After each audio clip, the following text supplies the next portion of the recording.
Olá pessoal, tudo bem? Aqui quem fala é o Sandro Vasconcelos, canal Budismo e Reflexões. Sejam bem-vindos aí novamente. Hoje vamos dar continuidade ao estudo do Sutra do Lótus. No último vídeo sobre o tema nós paramos no capítulo 11 e hoje nós vamos para o capítulo 12.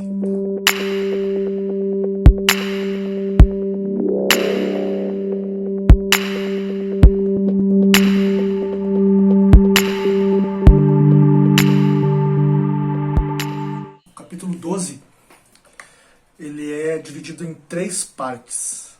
A primeira parte fala sobre a promessa dos discípulos.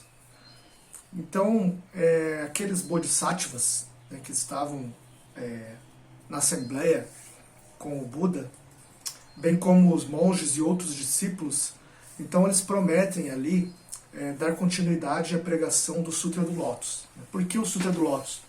Como eu já falei em vídeos passados, a filosofia Tendai, né, do budismo Tendai, ela toma como escrituras principais o Sutra do Lótus e o Sutra do Nirvana, mas principalmente o Sutra do Lótus, tá? O Sutra do Lótus aparece como como se fosse um grande resumão do que é o budismo e uma, digamos assim, uma última palavra, né? Ela é bem interessante. O Sutra ele aparece, né, como um compêndio, como um grande resumão do que é o budismo, do que são as práticas. Então, a Tendai ela pega como base este Sutra e o Sutra do Nirvana, o Sutra Mahayana do Nirvana, porque tem também o outro Sutra do Nirvana, né? Então são esses dois escritos principais. Então, como eu estava dizendo, essas pessoas que estavam na Assembleia, os Bodhisattvas, Tathagatas e outros discípulos e monges, eles prometem, fazem uma promessa de continuarem a pregação desse sutra para que essa palavra não morresse, mas que pudesse levar adiante a pregação desse sutra, tá? E eles prometem também pregar, né, esse sutra mesmo aos seres arrogantes, perversos, desprovidos de receptividade. Estou lendo aqui o meu resumo. E após, né, o Nirvana de Shakyamuni Buda, que é o Buda histórico, o Buda fundador, né, do budismo como a gente conhece atualmente. Então, a parte 1 é essa promessa. No capítulo 12 do Sutra do Lótus fala sobre essa promessa dos discípulos de dar continuidade ao budismo. É interessante colocar que essa pregação do budismo ela não pode ser confundida com a pregação cristã. Tá? O budismo ele não é algo assim proselitista, no sentido de que eu tenho que bater na porta, de convencer as pessoas, ou no meu trabalho, convencer meu colega de trabalho que o budismo é melhor e tal. Não é nesse sentido que é colocada a pregação no contexto budista, né? Desse sentido de manter, de não fazer com que a mensagem se perca, tá?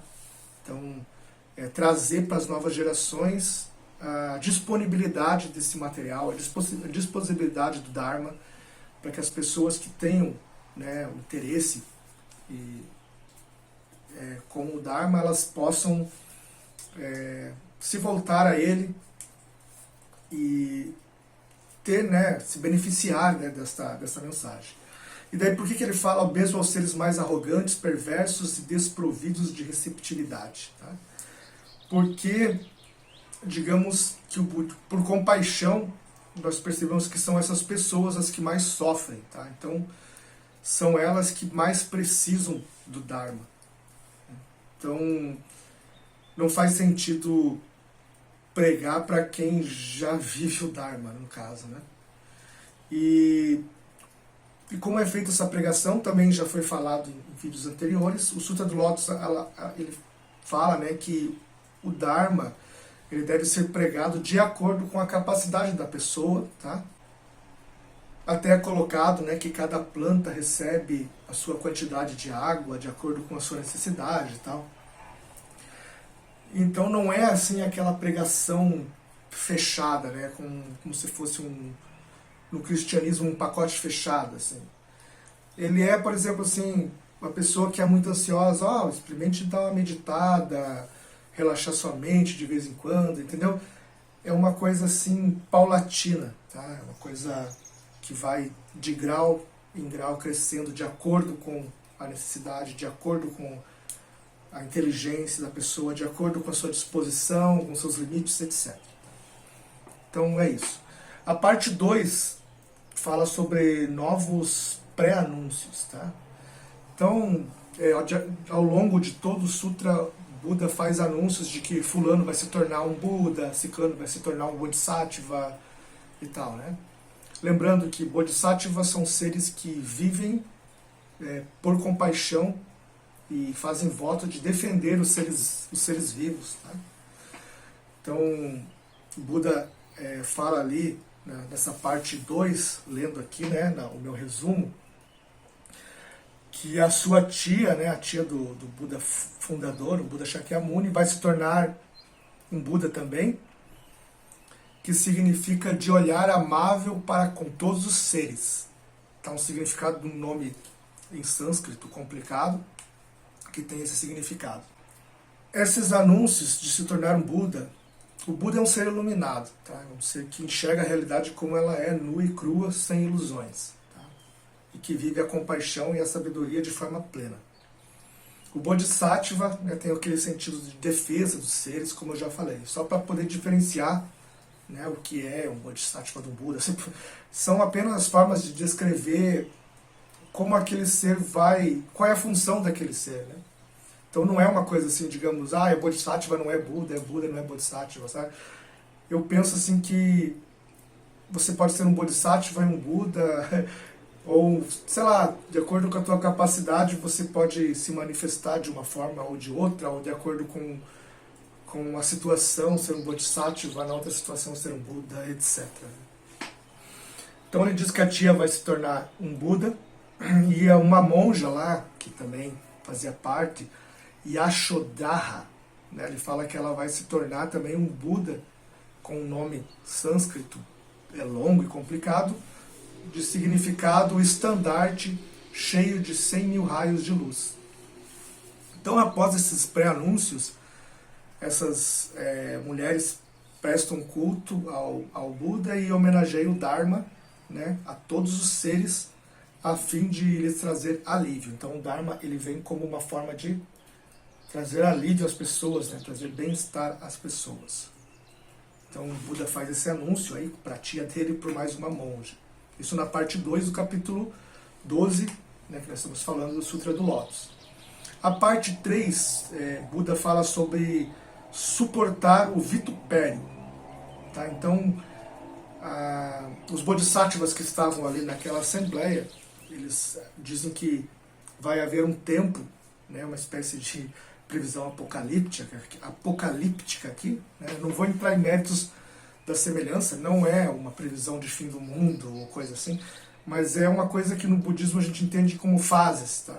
Existe a fase do bom Dharma, a fase do Dharma deturpado, mas pode ser cíclico, pode acontecer depois, voltar à fase do bom Dharma, entendeu? Então, não é assim uma previsão do futuro, como no cristianismo.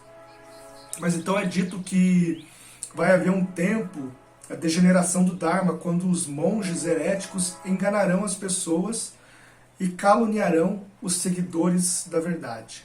Tá?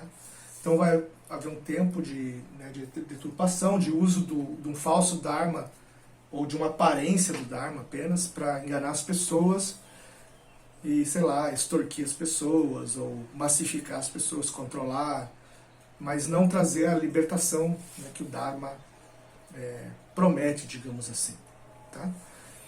Daí, mas mesmo assim, né, nesses tempos, engraçado que essas pessoas vão caluniar exatamente os verdadeiros seguidores da doutrina. Então, vai se inverter o jogo, as pessoas vão enxergar os falsos profetas como verdadeiros, digamos assim, e aqueles que pregam o Dharma como ele vão ser julgados como falsos profetas, né, digamos assim. Porém, esses bodhisattvas, eles dizem que esses fiéis devem resistir a todos esses problemas, essas intempéries, permanecendo pacientes e diligentes na pregação do Dharma, para que a gente não desanime, continue amando os seres e manifestando a compaixão, tentando alcançar a sabedoria, para que as pessoas possam se beneficiar, ter uma vida bem-aventurada, seguindo os ensinamentos de Buda, vivendo os ensinamentos de Buda, pacificando a mente, se autoanalisando, se percebendo, procurando agir de forma melhor, etc. Beleza? Então, em suma, esse foi o capítulo 12 do Sutra do Lótus. Obrigado, gente. Comentem aqui embaixo o que vocês acharam do vídeo, se vocês estão lendo sutras, esse sutra ou algum outro sutra. E fiquem à vontade para comentar, enfim. Beleza, gente? Obrigado.